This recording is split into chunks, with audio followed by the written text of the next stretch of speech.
Hi guys, welcome to this lesson on writing about literary devices. So today we are learning to identify and evaluate an author's use of specific literary devices and their appeal to or impact on the reader. So let's just break down that learning intention a little to make sure that you understand exactly what we're trying to do.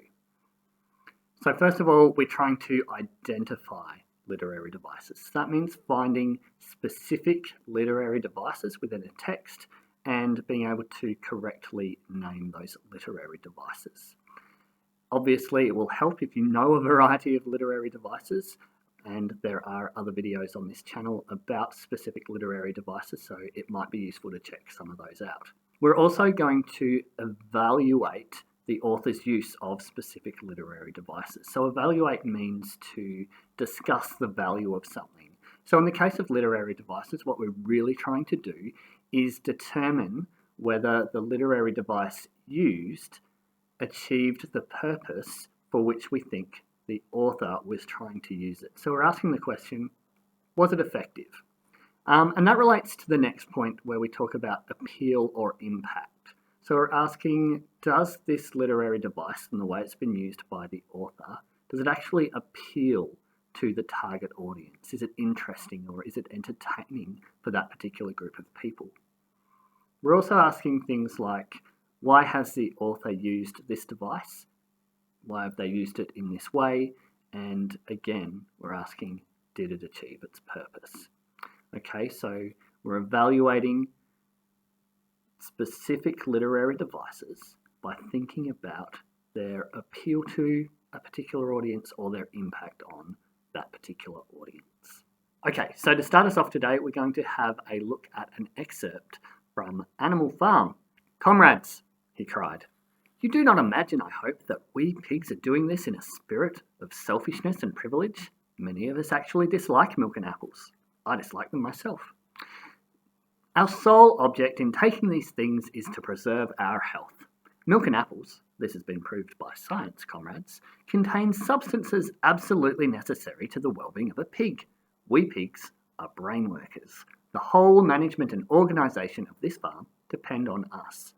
Day and night we are watching over your welfare. It is for your sake that we drink that milk and eat those apples. Do you know what would happen if pigs failed in our duty? Jones would come back. Yes, Jones would come back. Surely, comrades," cried Squealer, almost pleadingly, skipping from side to side and whisking his tail. "Surely there is no one among you who wants to see Jones come back." Okay, now there are a number of literary devices in that text, but we're just going to point out a couple of them. Okay, so one of the first things I notice is that word comrades. The word comrades is in there to remind us that this is not actually a story about animals on a farm. This story is actually an allegory, a story with a hidden meaning, and that hidden meaning is that this is actually about Soviet Russia. So it's about the Soviet Union and not necessarily about animals on a farm. The next thing I've noticed in there is that they talk about this farm, so that really establishes the setting. This is set on an English farm. And lastly, we've got the pig, Squealer, who is the one delivering this monologue. Squealer says, "We pigs."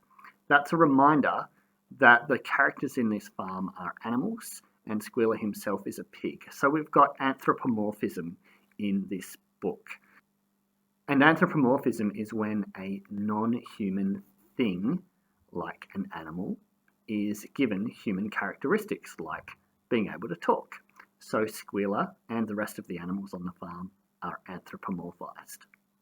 Okay, so we've identified some specific literary devices in this text. We've got allegory, we've got setting, and we have anthropomorphism.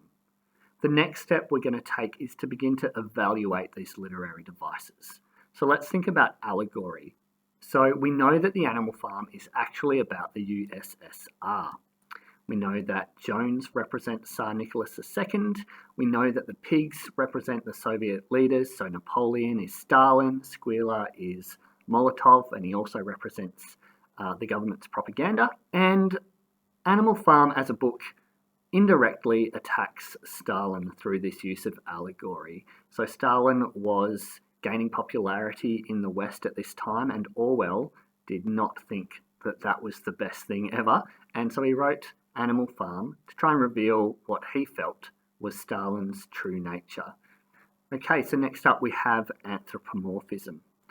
So the farm animals actually talk, they feel, and they think much like humans do. So we know that they're anthropomorphized. What's interesting is that Orwell chose to make the leaders of the Russian Revolution pigs. And I wonder if he did this to highlight how greedy he perceived the leaders of that revolution to be. This makes sense because the pigs actually are greedy in the story. They take the milk and apples for themselves, and there are plenty of other examples of greed from the pigs throughout the rest of the story. Lastly, we have the setting, and it is set on an English farm. This is a really familiar setting for Orwell's audience. Animal Farm was first published in England in 1945. And so a lot of the people living in England in 1945, where it was published, would be really familiar with an English farm. And what it does is it makes the idea of the Russian Revolution a lot more accessible to common English people. Politics can be hard to understand at times, but life on a farm is something that is fairly familiar to a lot of English people at the time. So if they get a story about farm animals running their own farm, they might be able to access the ideas, understand the ideas around communism and greed and power in politics more easily than just a straight story about what actually happened in the Russian Revolution. Okay, so now we have a lot of different ideas that we can use to form our paragraph about this section of Animal Farm, in which Squealer is justifying the pigs using the milk and the apples and not letting the other animals have those things. Okay, so here we have a paragraph that we could write using some of those ideas that we've just talked about from our evaluation of the literary devices in Animal Farm. What you'll notice is that this paragraph starts off by naming specific literary devices, and it explains how and why they're used, and then it talks about whether or not that has been effective. So let's have a look at this paragraph as a whole. Animal Farm is an allegory in which an English farm setting represents the USSR. Similarly, anthropomorphized animals represent various historical figures and groups of people in early 20th century Russia. The English countryside and common farm animals provide a familiar context for an English audience. This serves as an effective backdrop against which to explain the complexities of Soviet politics and expose the cruelty of Stalin's regime. Orwell's audience may have been misinformed about the nature of Stalin's leadership. The fact that the Allies partnered with Stalin during World War II suggests that many English may have viewed the dictator more positively than he deserved. Orwell's portrayal of him and the other communist leaders as greedy pigs who hold farm produce for themselves challenges any positive beliefs about Stalin in a way that is non-confrontational and accessible to his readers. Okay, so you'll see in that paragraph we included and expanded on a bunch of the ideas that we noted when we were evaluating the literary devices.